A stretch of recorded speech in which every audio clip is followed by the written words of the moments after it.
Om Shanti. So our subject this evening is the deep significance of familiarity, which is a wonderful subject. Maya comes to souls through different doorways, and familiarity is one of the ways. And we can look at the 5 vices as they express themselves, or as we find them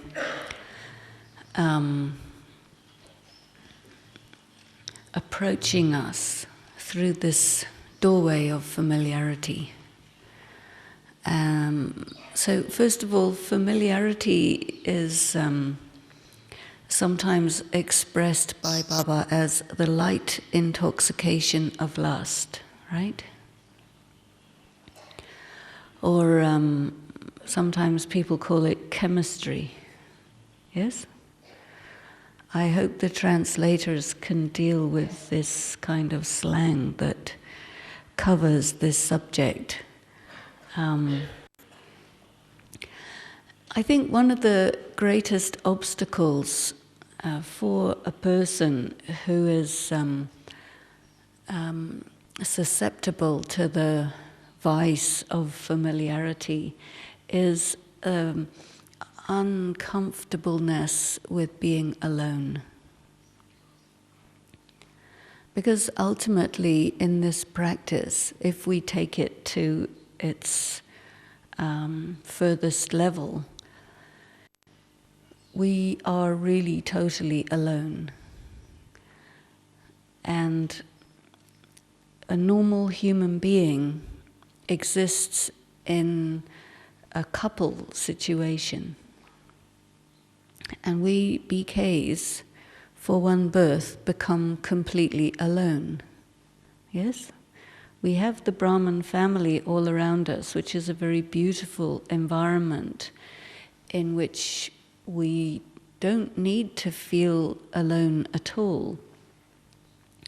But from an emotional dependency perspective, we have to be alone. Sometimes, not sometimes, often, all the time, Baba says, have all relations with one alone. And so if we find ourselves getting into familiarity, it means that there's something missing.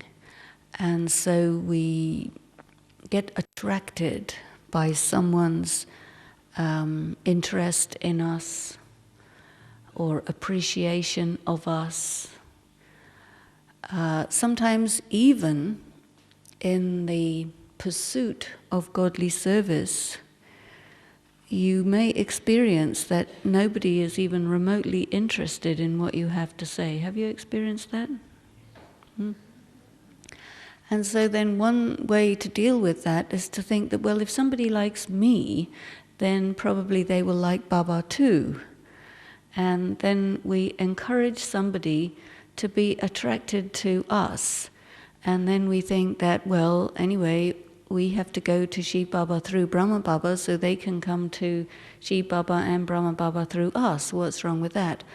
But it can become an opportunity for the Maya of familiarity to take place. And then it is that we have deceived ourselves into thinking that if I can get somebody to be interested in me, then they'll be interested in what I have to say. But if the me in question is the body-conscious I, the one that Baba says to get rid of, then we're really not doing service, we're doing disservice, and in the name of bringing somebody to Baba, we're actually bringing somebody away from Baba without quite getting the point. And then that becomes, disservice. It's then gets you into trouble, because then eventually you find out that, yes, okay, they're interested in you, but they're really not interested in Baba. And then you have to undo that bond which was established with a view to getting a person to, become a Brahmin or something. But that's really manipulation. So if we use tactics of manipulation in which familiarity or the details of familiarity becomes one such tactic, then there is self-deception, and we have to undo this knot that we had tied ourselves into. You understand what I'm talking about, yes? Yes? You've got to be more expressive, otherwise I don't know. I just see faces that are blank. Don't do that. Because this is a two-way communication here. It's not a lecture. This is like just a personal conversation. Because the subject of familiarity is a very, in a sense, taboo subject. And the vice of lust is a secret vice, a private vice that takes place at night or behind closed doors or somewhere hidden, And we want to become completely pure. We want to reach that stage of being entirely immune to any of this magnetic attractions that is called physical attraction. You see, and physical attraction also goes through the process of mental attraction, intellectual attraction, emotional attraction. All these things are ways that are like doorways to the physical attraction. One of the things that is a reality is just the biological side of your human body, you see, because we don't want to achieve purity through repressing our physical or emotional impulses or needs. You know from observing people in different religious monasteries how much this is a big problem when people try to have celibacy through just repressing everything. And it really doesn't work. Here in Brahma Kumaris, we have something nobody else has, and because of which we have the possibility of developing celibacy properly. And that is, we have the details, very clear details of how to become soul conscious, to become bodiless, to connect ourselves with Shiv Baba, bodiless, incorporeal Shiv Baba, God, and take power into ourselves. You see, nobody else can do that, because the other people are devotees, and so they will pray and they will do various things, but they do not have those details that we have, which allows us to actually make contact with Shiv Baba. And Shiv Baba is called the purifier because one of the reasons, and one of the reasons why this whole thing of lust and familiarity and so on is called impurity, is that he has this extraordinary power to draw our energy away from its gross form, which expresses itself as some or another sexual thing, and brings it into a very, very subtle, very fine-tuned, deep contact with him that actually alters the quality of our our aura, our physical vibrations, so that it isn't necessary for us to repress anything. We just simply transform, transmute, or even there's a term transfiguration that comes from Christianity that I think is quite applicable here, where you literally turn from a gross, materially oriented, animal type person to a very, very fine-tuned, very subtle, angelic type of person. And there is a kind of dynamic tension that goes on between these two extremes of the spectrum. And unless we maintain our meditation practice, the needle of our position in this spectrum stops moving towards the bodiless, refined, extremely pure angelic stage, and it starts going back towards the gross animal, you see, type arrangement. And because we are in human bodies, which are of a Kali Yugi variety, there is a sort of gravitational pull towards the power of matter to materially reproduce itself, which is much stronger in people in male bodies than in female bodies. So that's just one of those things. So if you're in a female body, in this regard, you're a little bit better off than if you're in a male body. But there are other things that compromise people in female bodies, which means that effectively the effort involved ends up being more or less the same.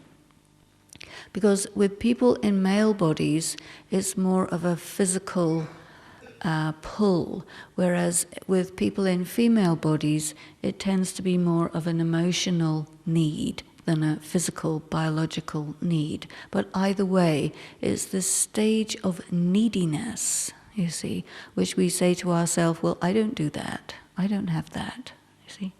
So when we deny our physical attraction, we will give ourselves permission to have it in a subtle form and think that if it's subtle, it's okay.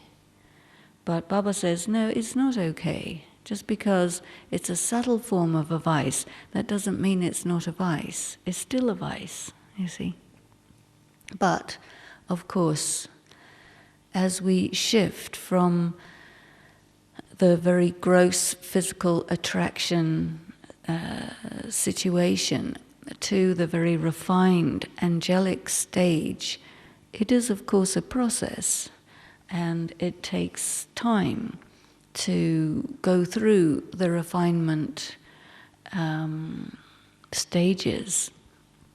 But I think what we're talking about here, really, when we're using the term familiarity, is that many Brahmins will reach a stage where they say, well, I don't do gross lust, I've already promised not to do that. And then you find yourself having to repress your emotional or physical impulses. And so that repression will take the form of permitting ourselves what Baba calls the light intoxication of lust, or familiarity, you see. And as I mentioned in the beginning, there is this thing, this sort of psychological obstacle which takes place in most people, which is loneliness or isolation. You see, loneliness, feeling of isolation, feeling of alienation, feeling of being cut off is a big test for a person to have to deal with. Because when you're totally alone, then all that's in front of you is the reality of what you are. And the reality of what we are, until we are complete and perfect, is incomplete and imperfect. You know? And so we, with this emotional feeling of alienation and incompleteness and loneliness, and we don't want to face it, you see. Now, Baba has given us powers. Baba has told us recently that the powers are gifts that we are given when we come into Gyan, and then we have to learn how to use them, you know. And it's like somebody gives you a computer, but then if you don't know how to use it, it just sits there. You know, I remember when we first got one, we had a message in the Murli, 1983, all centers get computerized. So we said, okay, we went and we called up somebody we knew who might know about this, and we said, okay, get us a computer. They said, why do you want a computer? I said, we don't know, but we have to have one. So we got one, we plugged it in, and it had a little A and 2 dots and a slash, and it would flash. And that's all we could get it to do. Fine. That was a long ago. Now they don't do that, but in those days, we didn't have Windows and all that, but it was just the basic thing. And you had to know what to do. And you couldn't just play and make it happen like you can now. You had to really know, and we didn't know. And so for quite some time, until we finally got a video which would teach us how to work this thing, it was just like you have this potentially great piece of equipment, but it just sits there, blinking meaninglessly at you and letting you know that you don't know. And sometimes the powers that Baba has given to us, you know, we receive these 8 extraordinary, you know, piles of power, and we have to work with them and figure them out, how they work. So the power to face is one of the very, very good ones.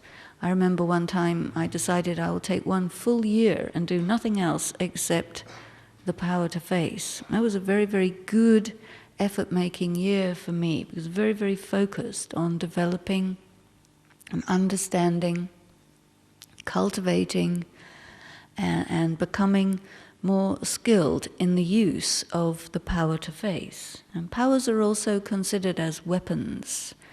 And in India, weapons is the same word as tools. So, for example, you probably don't know this, but every month when it's the new moon, all people who use metal tools, down tools for that day, and that's their day off, because you're not allowed to use weapons if you're a soldier, or, you know, screwdrivers, saws, and chisels if you're a carpenter. So these powers that we have, they're weapons, they're also tools. And we need to use the power to face when we find ourselves folded in upon ourselves in this stage of being alone, you see. To be able to be alone and comfortable with yourself alone requires yourself to be full. But you don't start off full, you start off empty. And so you need the power to face the fact that until you're full, you're empty.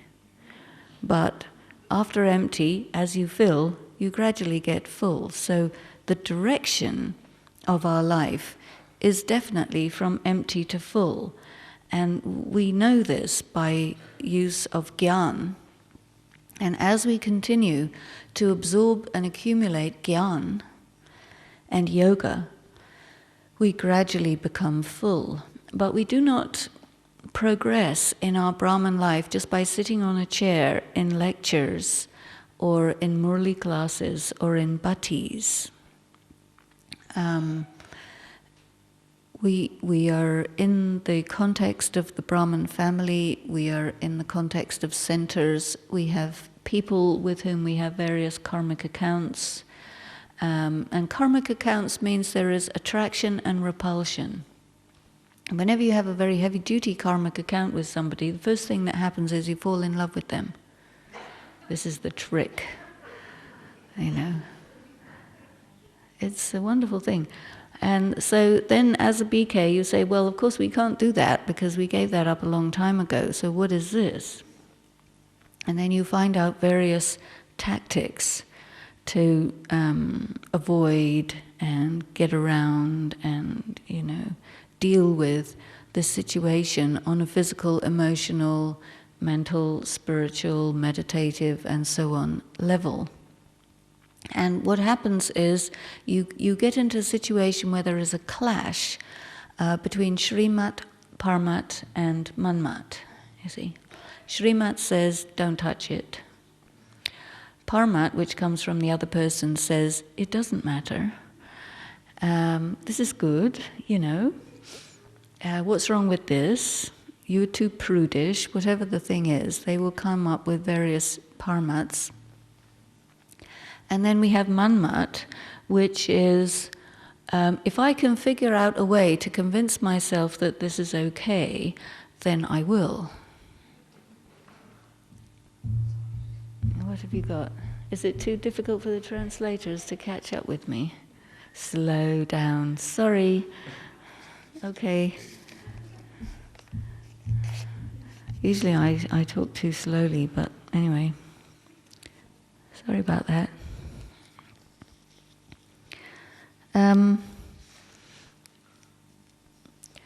So this is the thing, this dynamic, Shrimat, Parmat, Manmat. And will I face the fact that I am lying to myself? You see, if I face the fact that I'm lying to myself, then of course I stop lying to myself, right? But if instead of facing the fact, if I don't want to be honest with myself because my attraction is heavier weight in the balance, my attraction is heavier weight than my integrity. You see, so one side of you, the body-conscious side, is heavy, and the soul-conscious side is light. We deceive ourselves because we like this person, so we say, and these are quotes from the Murlis which you're familiar with, we say, this person is very essential for godly service. This person is going to glorify Baba. It is my duty to sustain this person. They are a VIP, or an IP, or at least a P. And so I must give special attention. See, like this, we justify our attraction, and we argue with our integrity and tell that voice to just go jump in the lake because we want this other thing. You see, this is called familiarity. See? Or another thing that happens is you're too weak. You're too weak in the sense that you're a pushover. A pushover, somebody is attracted to you and you're completely uninterested in them, but you don't do anything to discourage their attraction to you because you don't know what to do, because you're inexperienced, childish, and don't understand what's going on, so you just don't deal with it. And then in that situation, gradually the person who's attracted to you will weave a little web around you and gradually capture you, you see? And that happens, and then you'll say, well, I wasn't interested in this person, and I didn't encourage them at all. But then Baba will say, well, you didn't discourage them, did you? You see? Then you'll say, oh, well, I didn't want to give them sorrow. What is that? That's complete childishness, and that's not okay in BK. Because while it is true that Baba says sweet children, he also says from time to time, you're not small children, you're adult children. And it is up to you to not be immature, to use another power, which is the power of discrimination, and to understand if somebody thinks that they can ensnare you. Ensnare. They hate me, the translators, because I use funny words. It's like kidnap, but not physically, just by weaving a net of making you feel obligated to spend extra time with them, So sometimes you just have to be a little bit smart. And for example, if somebody says, oh, well, I can't understand Gyan unless it's spoken by this particular sister, you see, that's a red flag. Why? What's wrong with the other sister? Gyan is easy. I am a soul, he is God, and we go up and down and round and round. It's very simple.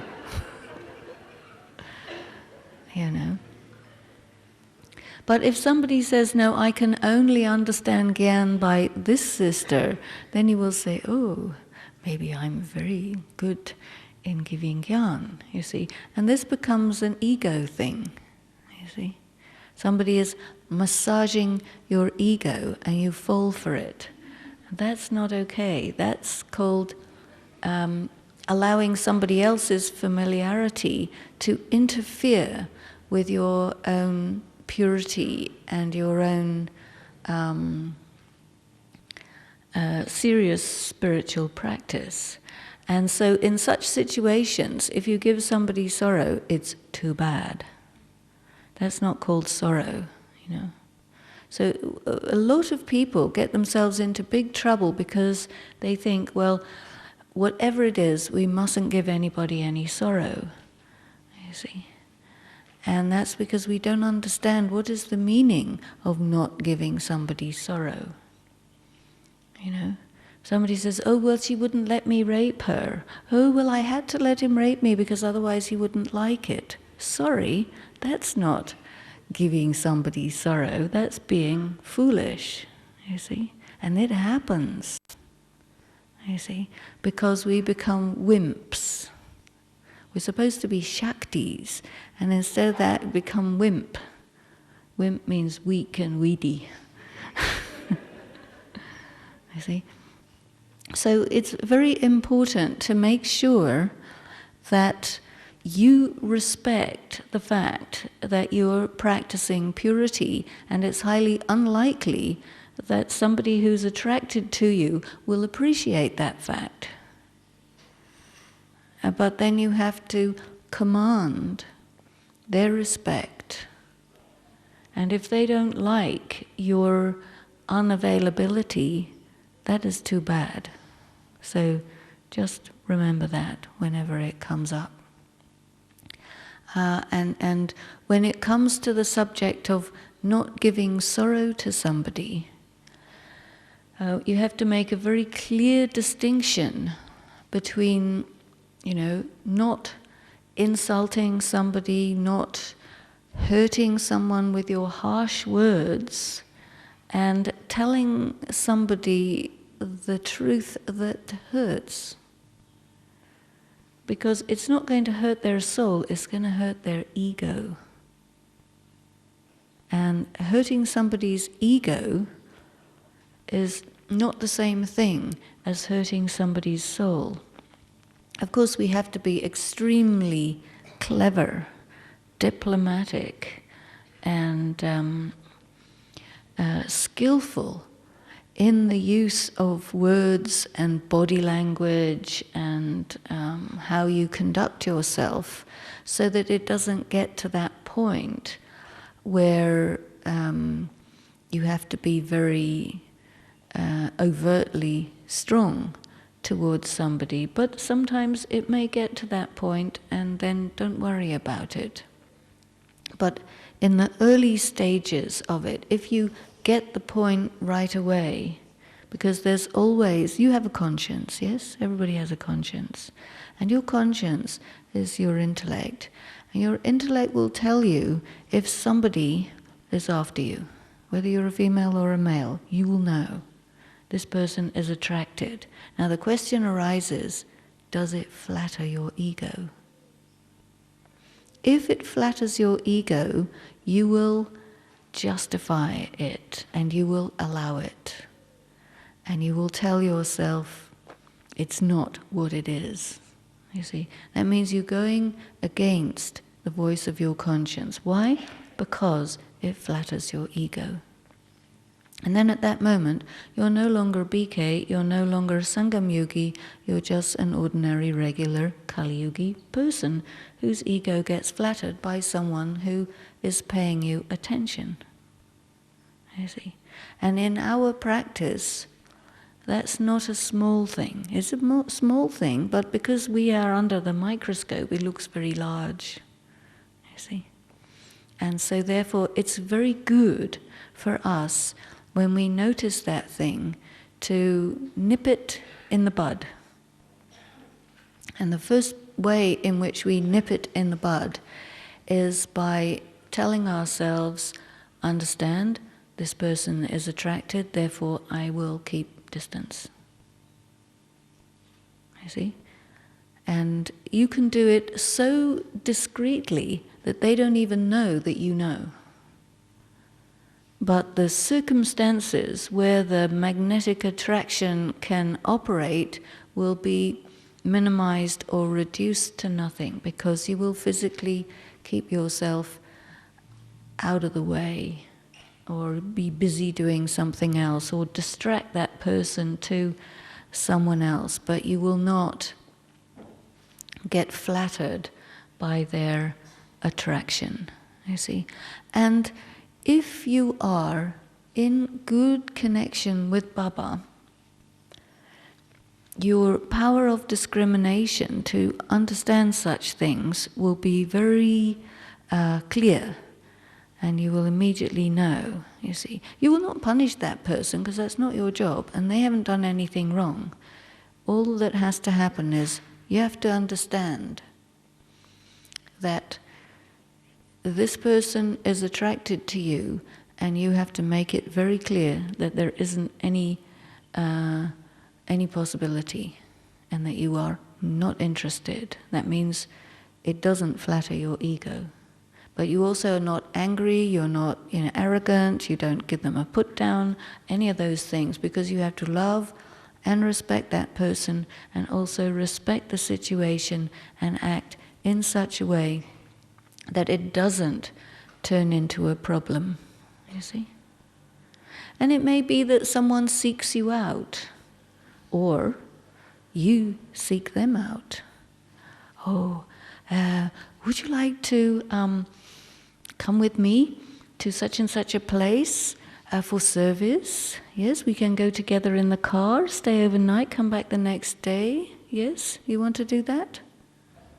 Why are we saying that? Why do we find ways to create situations which we think, yeah, I can keep it under control, so it won't get out of control? But why do we do that? You see, that's not celibacy. That's playing with fire. And it's not necessary for us to do that. But Maya will, weave its own little dream world around us and create some or another situation where we get deceived by our own justifications and excuses, you see? Then another thing will happen is somebody, senior person, will tell you, hey, don't hang out with this person. And you will say, why not? I'm not doing anything wrong. Huh? Because, again, it's a kind of mixture of ego and lust. And they mix together. Because when somebody is attracted to you, or you're attracted to somebody and they're attracted back, this is an ego boost. And what we're about here in Gyan is melting the ego so that it doesn't exist. So the question of any kind of ego boost or ego flattering or massaging or whatever, all of that is Maya. And when anybody points it out to us, we don't like it. What's that? That's our ego, you see. And so when somebody does point something out, again, we have to use the power to face and just melt or die or whatever it takes, however embarrassing it may be, just endure it. Because the embarrassment or difficulty of that is much preferable to the wasted time and energy that goes on in getting into a situation and then getting out of it. You see, a great amount of time and energy is wasted in that. And as long as we're floating around in some kind of light intoxication of lust, you will find that there's not much in the way of meditation that takes place. Especially in your 4 a.m. meditation, you will remember that person and not Shiv Baba. And you will sit there looking great, but some other vibration is happening, and you are actually having to battle, you see. And so Amrit Vela battling, daytime self-deception, what is that? Very slow progress. And so I think we must use all of these powers that Baba has given us in these subtle, invisible situations. I mean, you can be so good at hiding your vices that no one, except probably Daddy Janki, will see it, But if it's there, good yogis will see it as clear as if it's written right across your forehead in day-glow capital letters, you see. Because when a yogi, an advanced yogi, is very, when a yogi is at that level, you see, they're very, very clear and they can see everything. Maybe you can't see it, but just because you can't see it doesn't mean everybody else can't see it. They can, you see. So if somebody does point something out, while it may feel excruciatingly painful and embarrassing, it's actually quite an honor, because normally people just keep quiet and don't say anything, they just know. And you don't know that they know, but they know. Or sometimes they'll look at you and then you'll know that they know. And then it's up to you. You either shape up or go to the back of the class, And so it's a very small thing, subtle thing, but it's like a virus, you see. And it can take over and invade you. Because especially in the early stages of Raj Yoga, when you haven't passed through too much of the obstacle course, you know that it is a big obstacle course where you have to cross a lot of things. And every time you cross something successfully, it makes you stronger as well as more experienced. And in today's Murli, you remember, Baba gave us the title of being the experienced ones. And that is a very, very good thing. You know, once bitten, twice shy. You know, once you've been burned by the subtle intoxication of lust, next time it comes around, you'll know what it is. So it's good to be experienced. And no matter what happens along the way of this path, whether it's good or bad or indifferent, it's quite useful for us to adopt an attitude of neutrality. Because if you find that you're very weak in the area of purity, you may find that you're very upset about it, and you don't think you can make it, and all that. And it makes you feel doubt in yourself, and that's a very weak approach to take in this practice. So it's very good to just adopt an attitude of complete neutrality about it and just deal with it, you see. Because once you come in BKs, you know that the most important thing there is purity, celibacy, you see. And corruption in any organization starts with this hanky-panky, funny business, you know, that goes on between people. And in BKs, it's very, very essential for us to, regardless of what's going on in your head or your heart or any other part of your body, do not act on it, you see. And gradually you increase your spiritual power. You are very honest with yourself about it, and as appropriate, be honest with your senior instrument, and that can help to get over these obstacles. Now, Raj Yoga is called easy Raj Yoga, but in the traditional literature about Raj Yoga, it is described as the most difficult thing there is. So whenever you experience, especially in these subtle areas of purity, that you have difficulty, it's all right that it's difficult. Of course it's difficult. But do it anyway, you see. Because that's what this is all about. This is the highest spiritual practice in existence. And we reach purity not by repressing, but by sublimating. And so having an attitude of neutrality, as opposed to feeling guilty or whatever, you know. If you haven't done anything bad, don't feel guilty. It's a waste of time. If you are having a very strong force inside that makes you want to do something that if you did, you would feel guilty, then that's called self-restraint. Self-restraint is not the same thing as repression or suppression. It's not useful for us to oppress ourselves. That's a form of violence.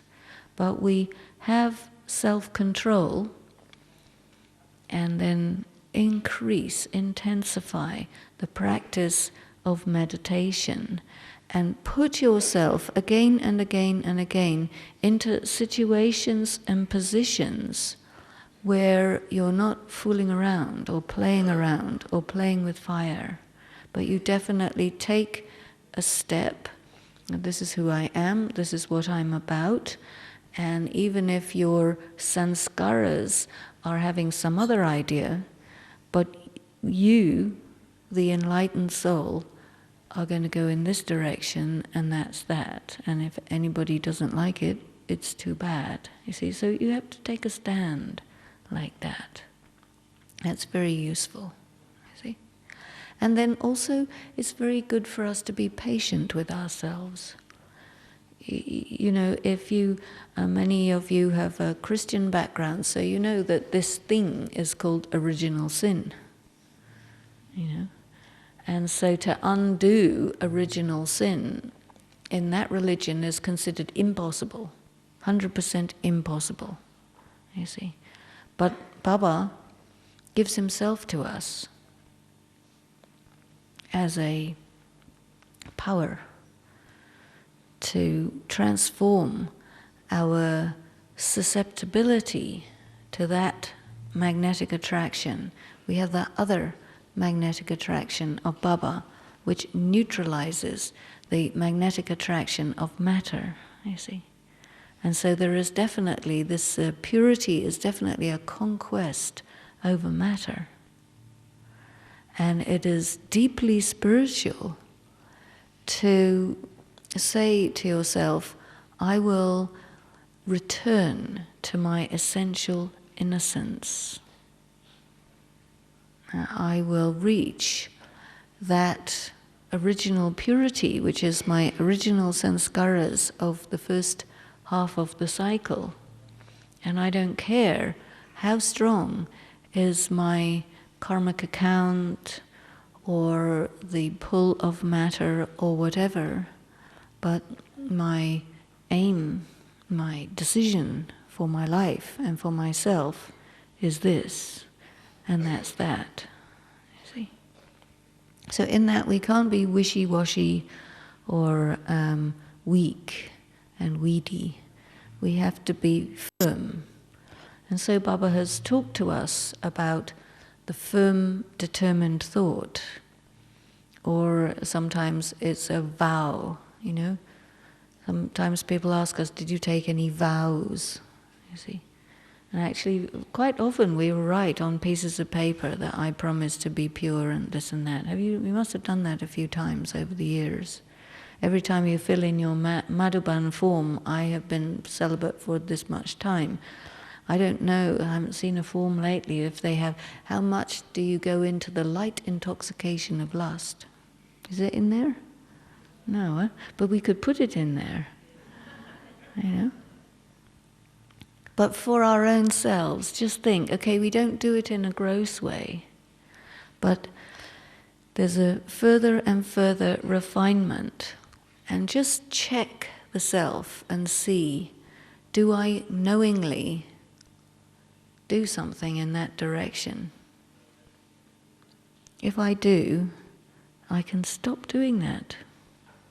You see, nothing wrong with that. Because there's a gradual shifting of our needle from that side of the animal behavior all the way to the angel behavior. See, and an angel doesn't know what lust is. That much pure and innocent, you see. You've forgotten, doesn't exist, you see. Because you're that much bodiless, that much subtle, that much with Baba. And you're clear with yourself and honest with yourself, and you're not embarrassed, you see. Because if you're embarrassed about your own self, that's a very good opportunity for Maya to get you. But embarrassment about these things is a form of immaturity. We cannot afford to be that, but we must be completely neutral, completely dispassionate about our own impurity and about that of anyone else. And just go ahead and do whatever we have to do to reach the stated goal.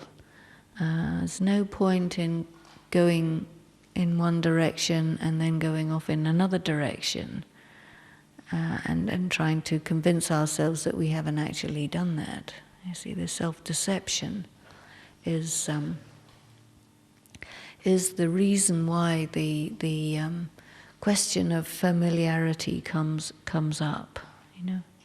And in another way, it is true we're in an environment where it is normal for everybody to be, as we say in America, is on the make.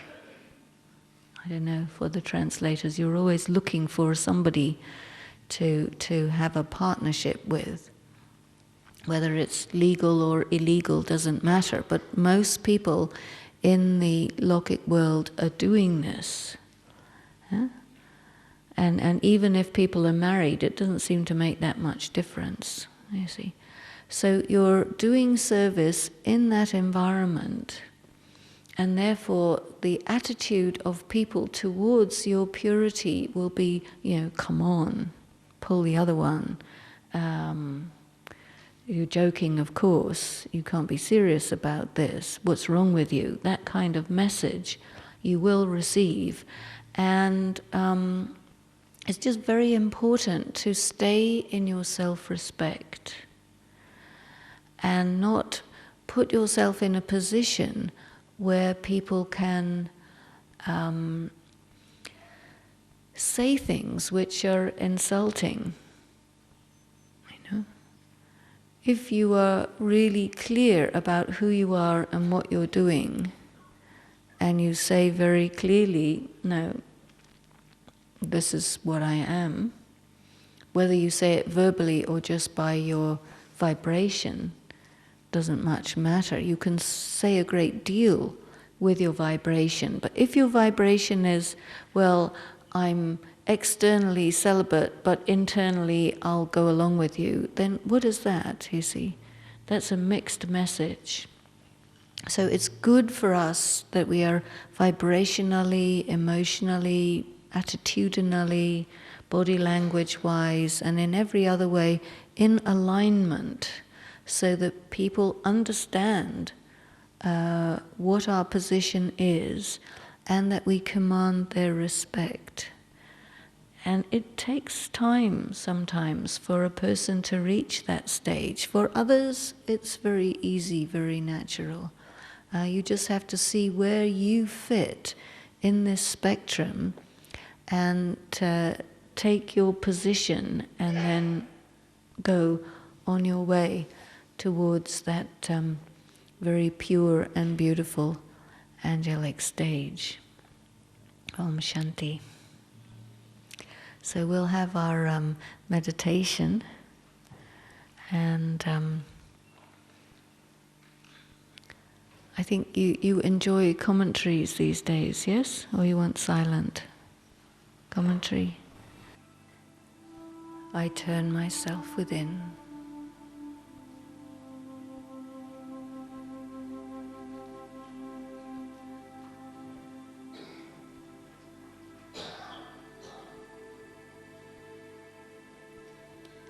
And go deep into myself.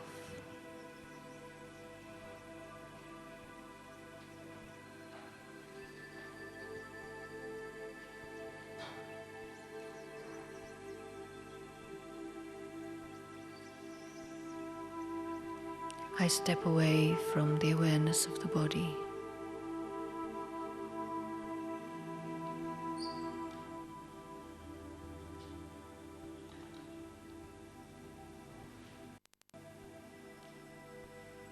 And see myself and feel myself as just a soul.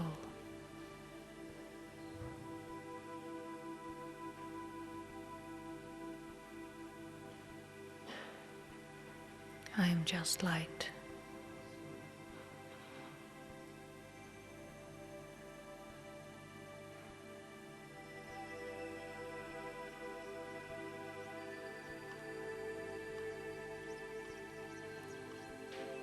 I have put off the chariot of flesh and bones.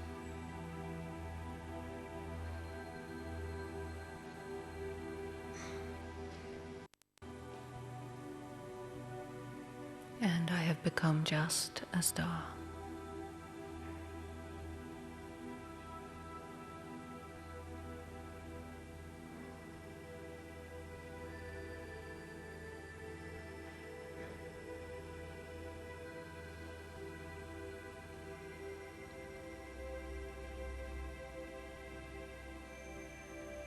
All the energy is focused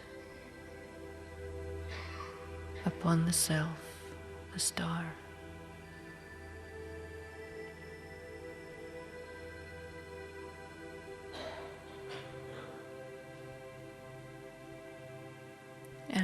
alone with myself.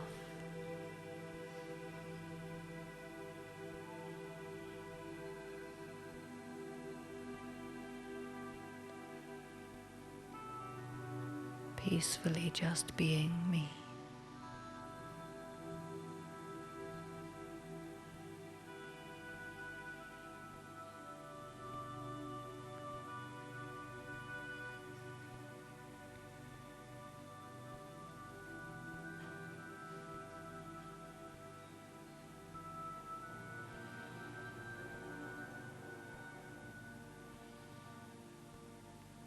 My identity has nothing to do with any outside people or things.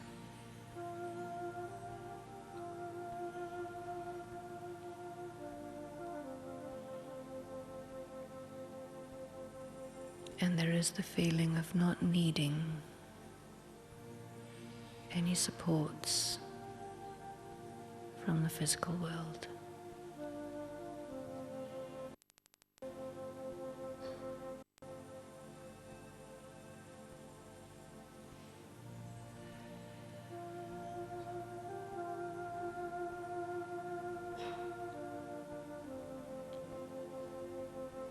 I am feeling very true to myself.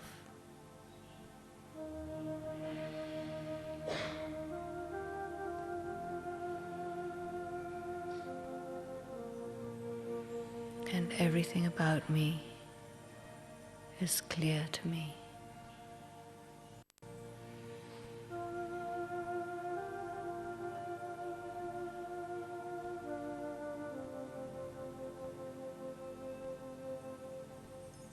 I know who I am and what I am.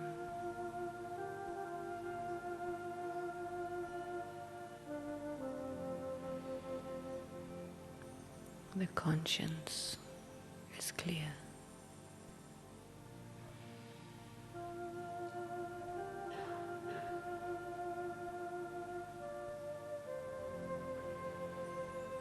There is no disturbance.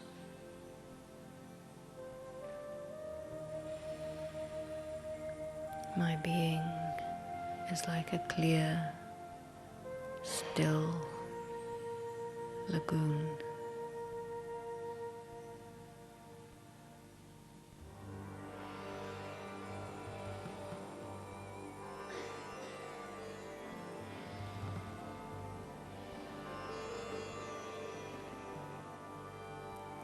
It is very easy to step into the world of light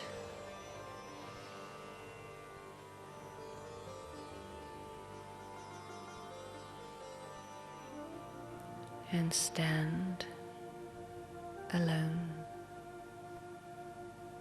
in front of Baba.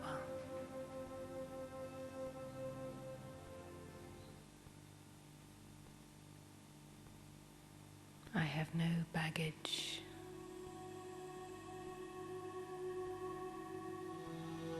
No attachments hanging on the soul or trailing behind it.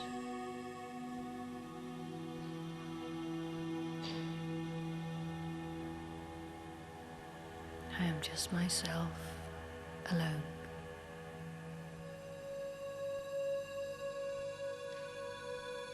And I'm very pleased to be me.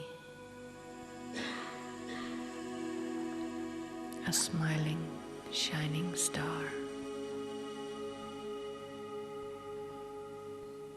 And I have come to my Baba.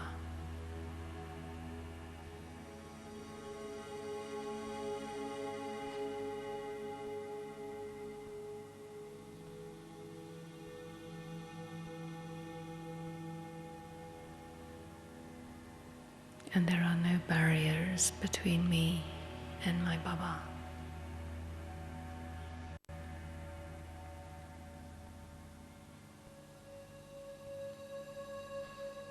I am completely transparent,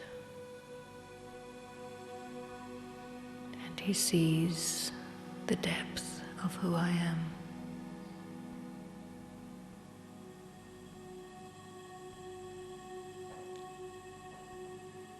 There is no barrier between us.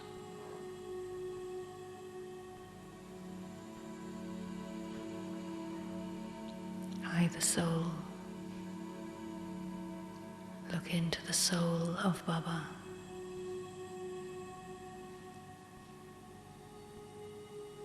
And Baba is completely open for me.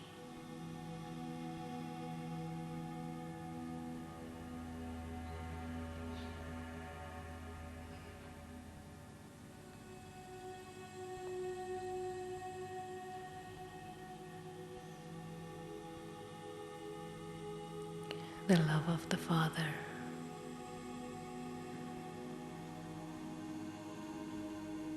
takes me into himself in gentle communion.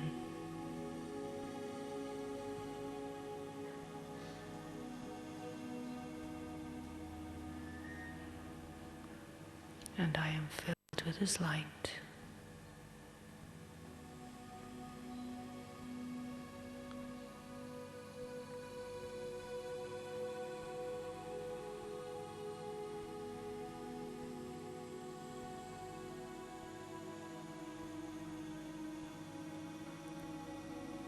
All the different qualities of love, the gentle love of the mother,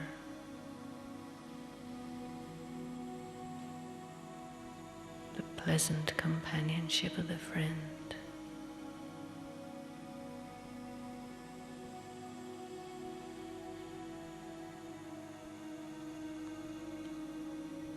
the deep and sweet love of the beloved.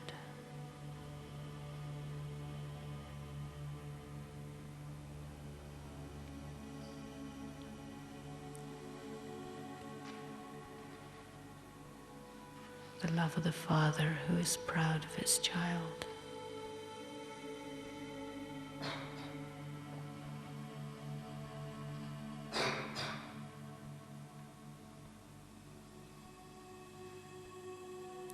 All these forms of love fill the soul.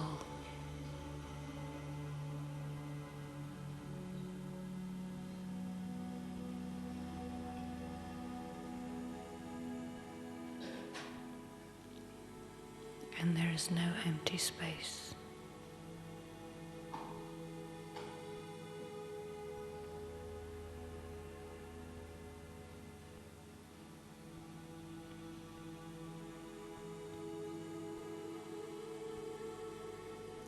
There is nothing to hide. I am completely clear. So the sweet love of the Father, the Mother, the friend, the beloved can fill all corners of the soul.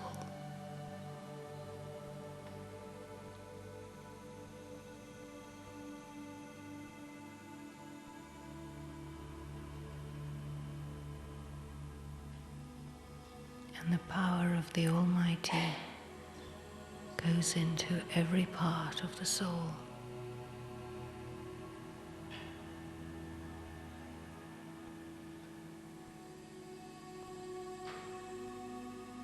And any weak place is made strong.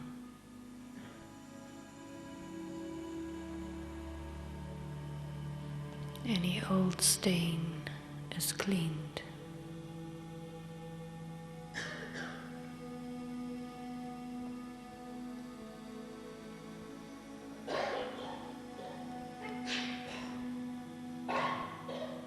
Any outstanding debt gets erased.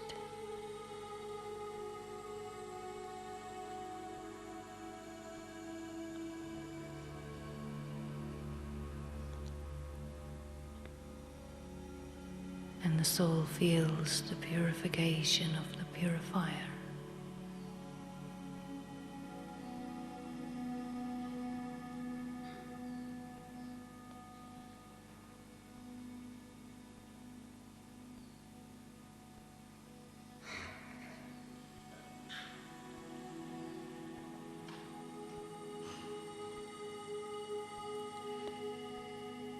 The light of the Supreme Light is turned on at highest intensity.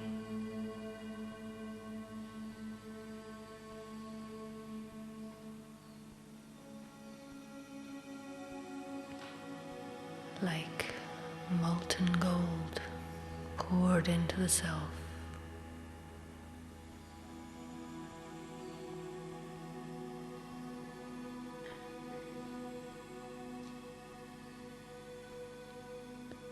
All the beauty and the qualities of Baba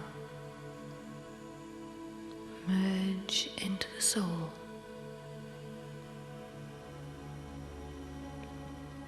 And the old self disappears.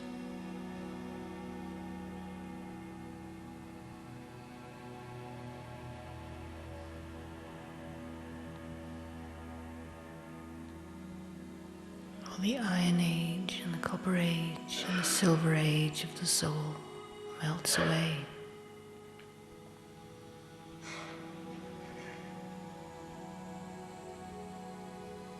And the soul comes back to the original state, golden, pure, and light.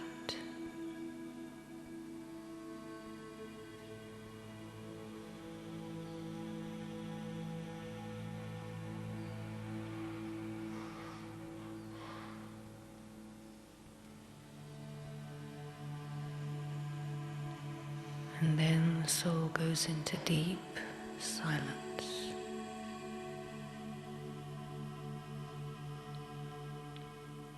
Perfect peace.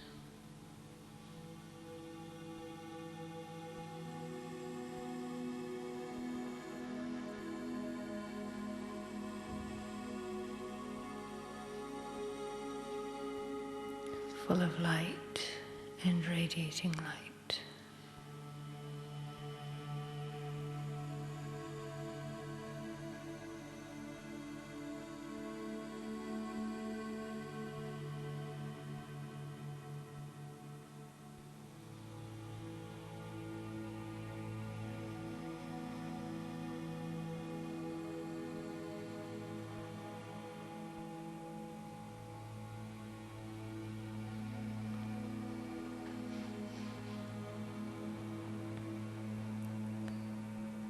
A very subtle refining process is taking place.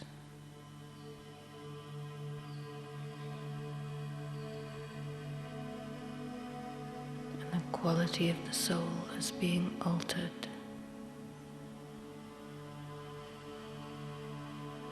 Refined.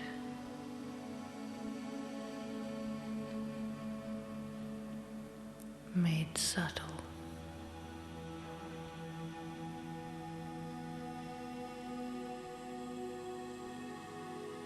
And free.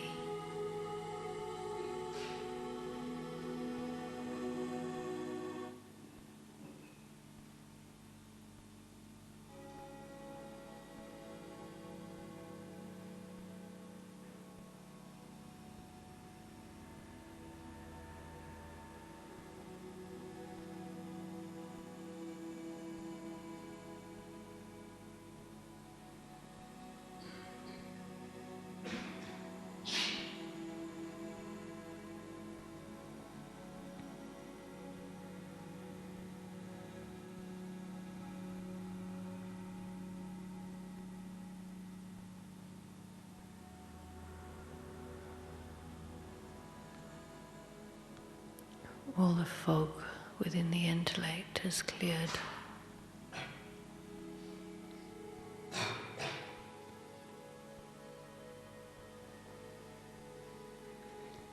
And the soul sees itself exactly as it is. fearlessly.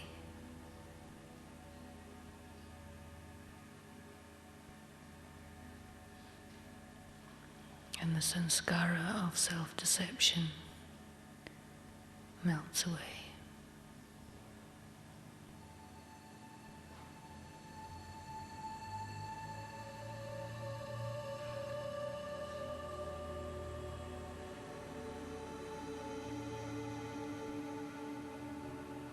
The ego also begins to melt.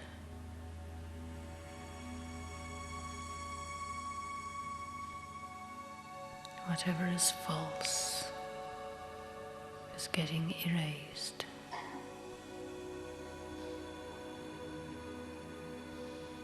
The false is gross, and as the soul becomes subtle, the false grossness falls away.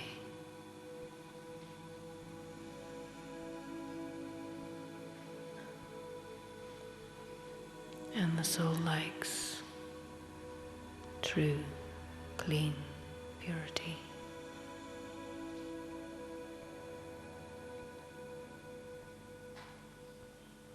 No compromises.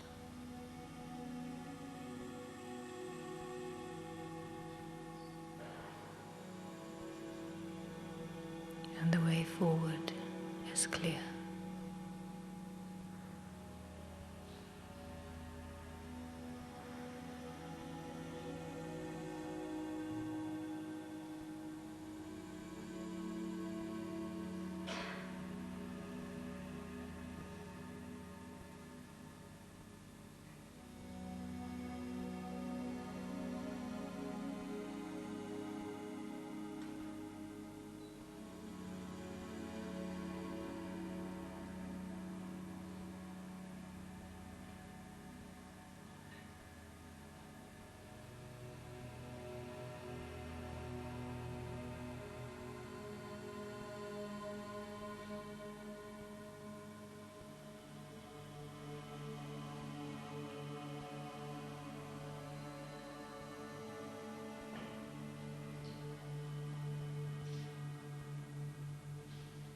Then the most important reality is just I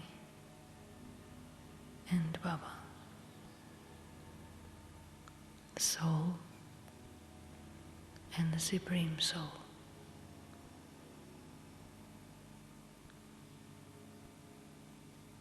Near to each other,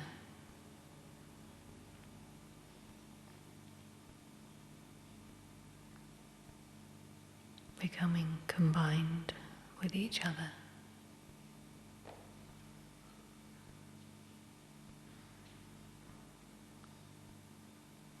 As the false ego drops away,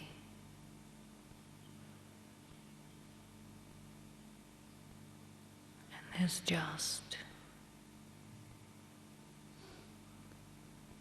willingness to be a clean, clear instrument.